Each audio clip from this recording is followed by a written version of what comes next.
What a long day. Oh, I cannot wait to take a nice, hot, oh, that thing is grimy. Definitely gonna have to clean that first. But no need to worry, I know just what I need.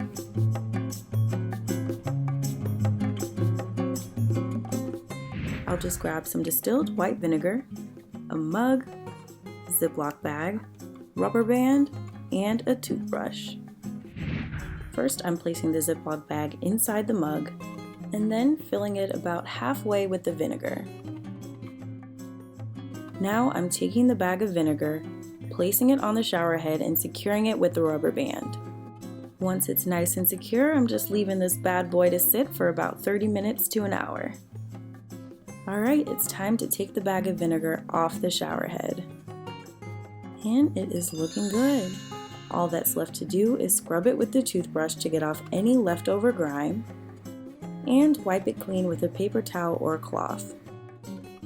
And that is it. Look at the difference. Major improvement.